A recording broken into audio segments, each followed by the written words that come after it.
Why do you believe Biden and not Kavanaugh? Are they not both entitled to the same presumption of innocence, regardless of their political views?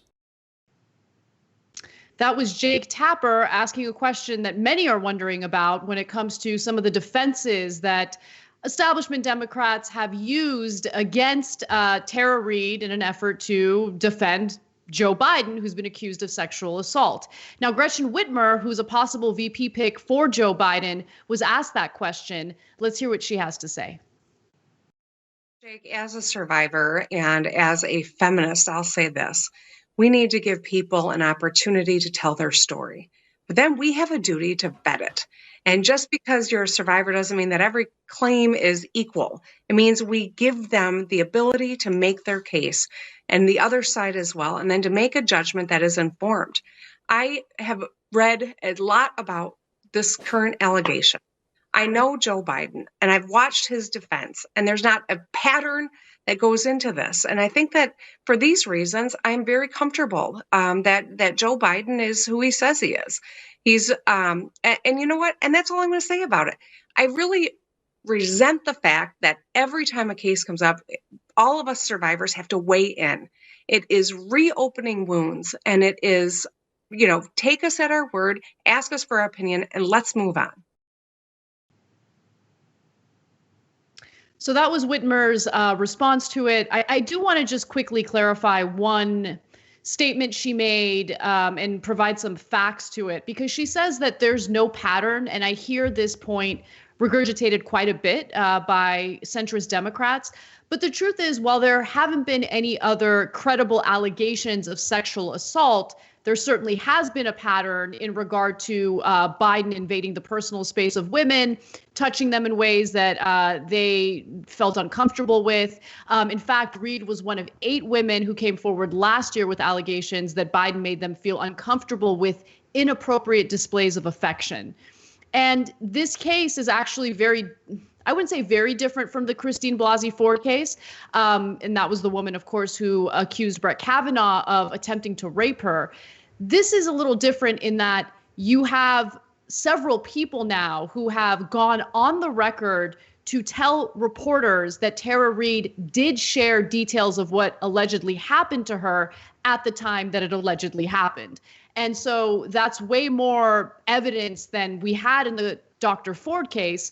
And I just find it interesting how it certainly is being treated differently from the Blasey Ford case. Well, look, there are differences. And so first of all, on Whitmer, I don't remember folks being agitated about getting asked about it when it was Kavanaugh. So now that she's trying to be Biden's VP, all of a sudden when you ask her about it, she's agitated. It's a perfectly normal question, and I don't see any reason why people shouldn't ask that. Do I know what happened that day? For the billionth time, I'll say I don't. And I think that there's interesting evidence on both sides, which we'll get into in this video as well. In terms of the corroborating witnesses, I'm very frustrated that every article is vague, and it's a core part of their job. You talk to the witnesses. I wish we had, but you did. So are they saying that they're corroborating sexual harassment, sexual assault? Are they corroborating the touching, which Tara Reade talked about earlier and was on the record about for over a year? The rubbing the neck and the touching the shoulders, etc. Or are you talking about the significant sexual assault being corroborated? And, Jake, sometimes it's clear, but oftentimes it isn't. Yeah, so I wanted to jump in on that because I've been poring over these stories, and you're right in that with some of the witnesses, it's a little unclear. But let me just remind you of the former colleague of Tara Reade. She had told Business Insider that she remembers the skirt and, the touching, basically the details of the sexual assault. Then there was Tara Reade's next door neighbor who said unequivocally that Tara Reade gave her the details of the sexual assault. And just recently, the Associated Press published a lengthy interview with Tara Reade. And in that piece, they also talked to two additional individuals, one of whom said was told about the sexual assault at the time that it happened. The second person, both of these people are anonymous, by the way. The second person said that Tara Reade told her about the sexual harassment 10 years later. So it varies depending on which witness we're talking about here. So in terms of your comment, Anna, that she has more corroborating witnesses than Dr. Ford, that is true. Although if you ask any establishment Democrat, almost certainly they will give you the opposite answer, even though that's an actual factual question. That's a fact, right? Whether you believe them is an opinion, but and I don't blame Dr. Ford for not having corroborating witnesses. She was a young girl. She didn't know it was going to come up decades later, et cetera. But there is another difference that leans another direction, which is that Dr. Ford was very, very consistent throughout, very credible, very believable. And Tara Reade at times is consistent and at times is very believable. And then I have to point out that she said back in 2019 to the AP, I wasn't scared of him, that he was going to take me into a room or anything. It wasn't that kind of vibe.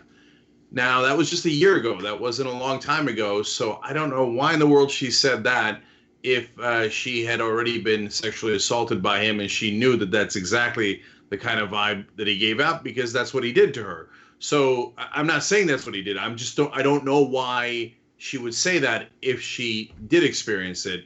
So whereas Dr. Ford did not have that kind of inconsistency. So there's evidence on both ends of it being more credible and less credible. So I want to give you some more, information of what we're learning through this story developing. But let me just interject with a little bit of commentary, because for all of the Democrats who have weaponized the Me Too movement for political purposes, they have done a great deal of damage to that movement, which I think started with all of the best intentions, but unfortunately was co-opted, in my opinion, by bad actors who decided to weaponize it for their own purposes. I don't agree with the headline that I'm about to read to you guys. In fact, I find it pretty disturbing and disgusting, but there's a little bit of respect toward it because of how brutally honest it is. And I wish that centrist Democrats would just come out and say it. I wish they would come out and say what they actually think.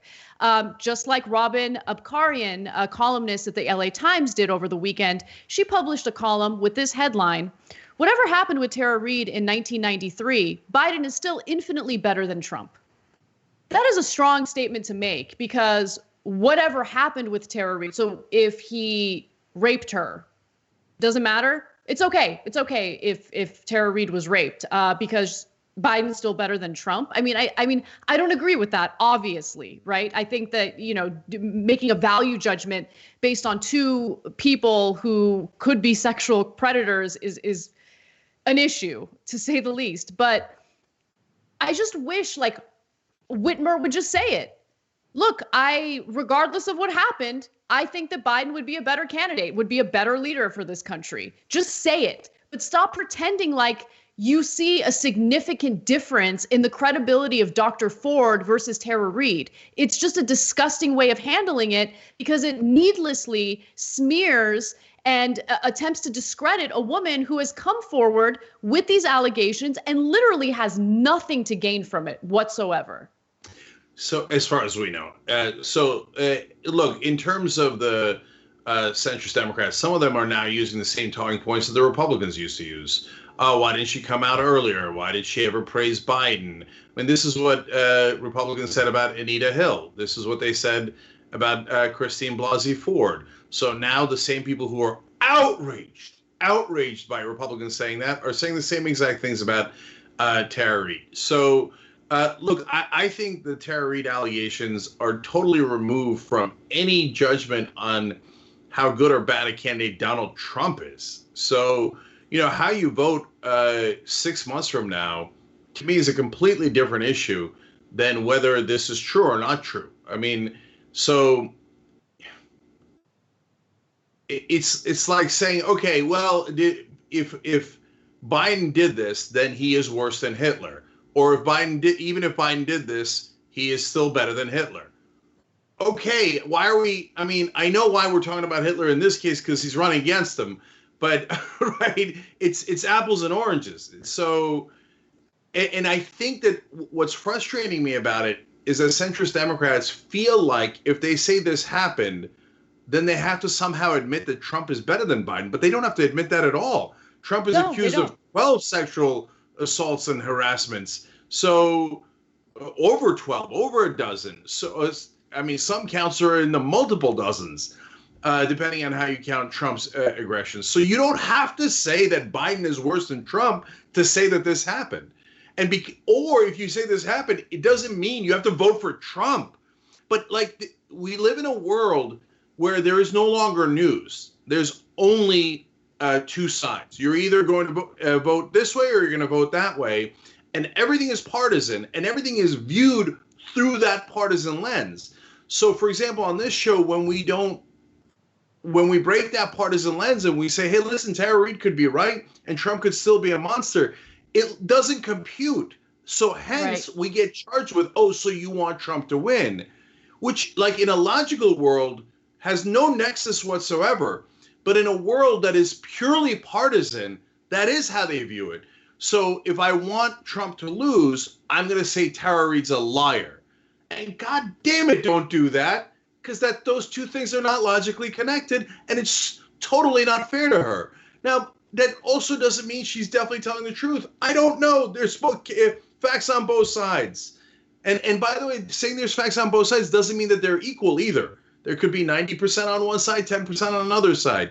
But there's so many facts. It's certainly a worthy question and worthy of being asked. Thanks for watching The Young Turks. I really appreciate it. Another way to show support is through YouTube memberships. You'll get to interact with us more. There's live chat emojis, badges.